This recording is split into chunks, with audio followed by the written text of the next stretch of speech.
Immerse yourself with the sound from Sudio.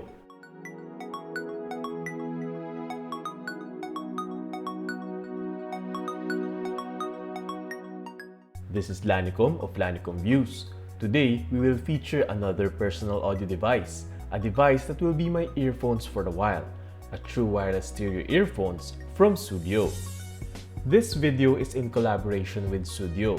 Sudio is a company that creates premium audio devices. Previously, we showcased the Sudio Et, an in-ear earbuds with active noise cancellation. And now, I will be presenting to you the wingtip sibling, the Sudio Nio. Sudio Nio is a pair of true wireless earphones. To start this off, here are some notable specs of the Sudio Nio earphones. Ito ay mayroong Bluetooth 5, up to total of 20 hours playtime, 10-meter range, IPX4 water resistant, and soft touch controls. This is priced at 4,300 pesos.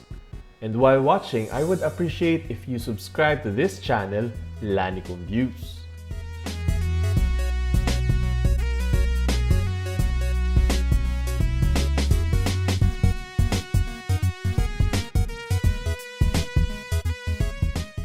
This is the box showing the pair of earphones, and the name Nio here.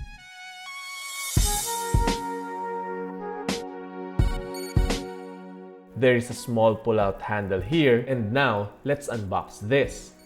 Let us check the content of the box. Nio contains the charging case, and inside the case are the earphones.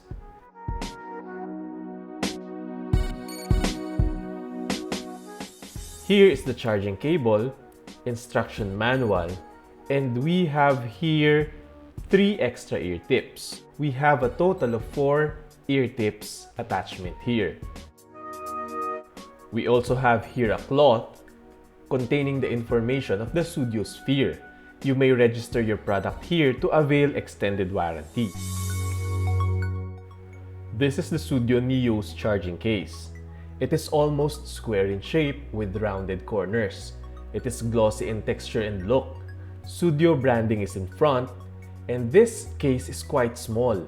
The case is quite small that will fit in almost any pocket. Ours is in black, but it is also available in white, sand, green, and aurora color. The charging port is on the right side with USB Type-C port. It has a LED light indicator in front when the earphones are charging or when you are charging the case. On the top is the lid. The door opens upward. Inside is the pair of earphones. This box is used to charge the earphones, and it can recharge the earphones several times, giving you a total of 20 hours of use time. At the bottom here is a button. This is used to reset pairing of the earphones. And let us now check the earpiece. Do not forget to remove the red tape on the earphones before using or charging. Removing this will expose the contacts for charging. This earphone is the classic earbuds type, where the tips do not protrude inside your ear, but it just sits in your ear. By default, it is equipped with a wingtip attachment that helps the earbuds snuggle inside your ears. You can remove this if you want the classic feel of an earbud.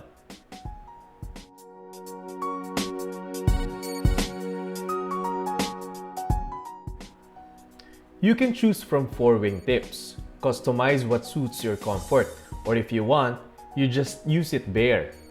Let me also say that using wingtips helps you seal the ears, meaning less external noise and adds a bit punch on low or bass sound. It also helps snuggle fit the earphones in your ear to avoid it from falling out. There is a stem on the earbuds, and this is not too long. And over here is a soft touch control. No clicky button here, but a soft touch will do. And we also have here a LED light indicator.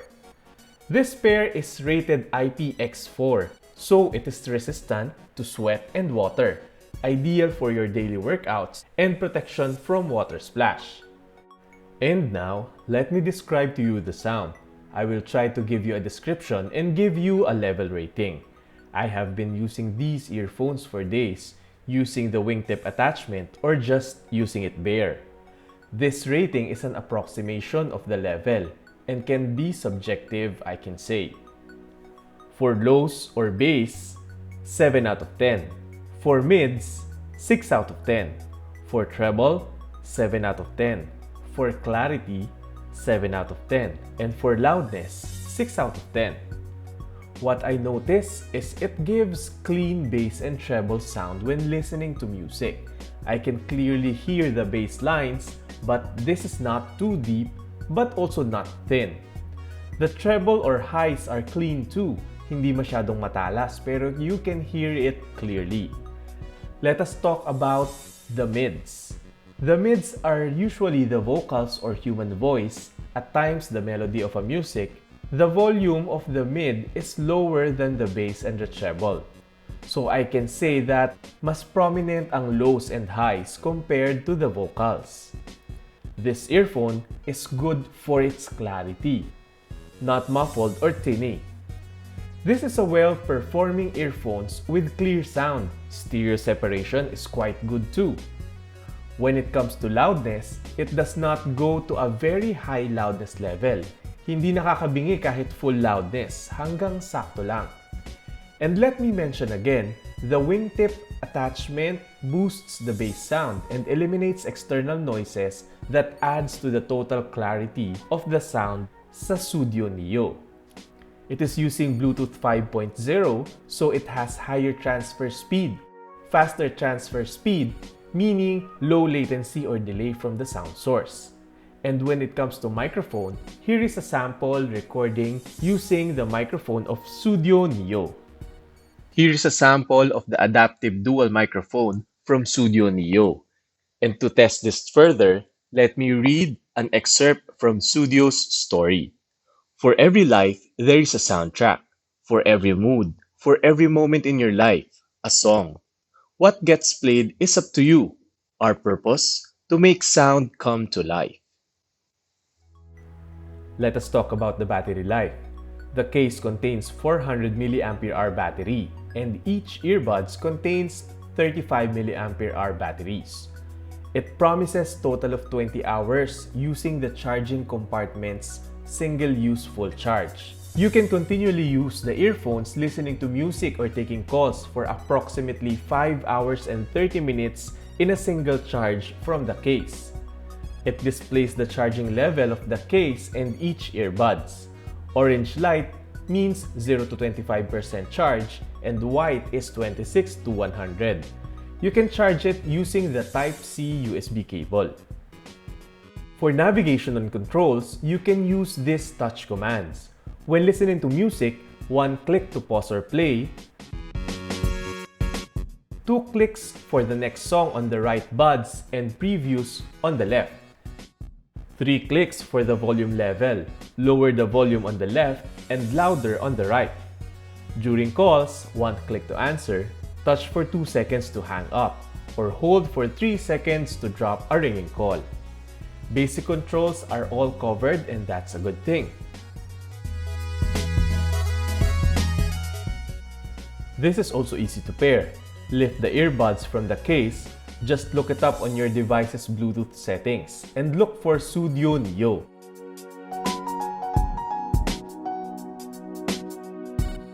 It can receive up to 10 meters from the audio source. You may find Sudio Nio suitable as your daily earbuddy. To the one that does feel invaded with in-ear buds, go for this classic design.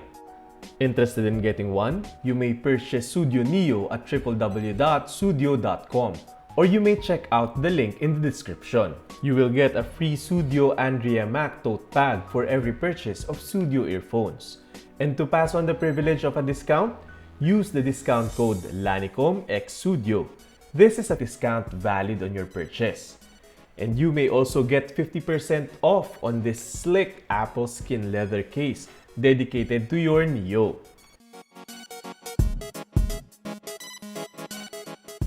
You will also get 3 years of warranty Register your product and avail this lengthy warranty period. Check out www.sudio.com for more details about Sudio, Andrea Maack collaboration, and other Sudio products. To conclude this video, what do I like with the Sudio Nio? I have several to mention. First, it is a perfect fit for my ears.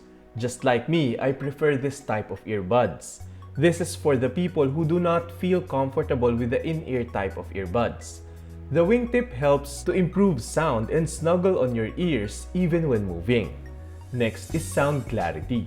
The sound is not muffled, tinny, nor mushy. Clear to hear what you need to hear.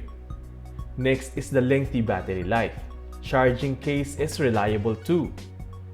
And lastly, a much more affordable price. It gives what you need on a pair of personal earbuds. And that is it. This is the Sudio Nio.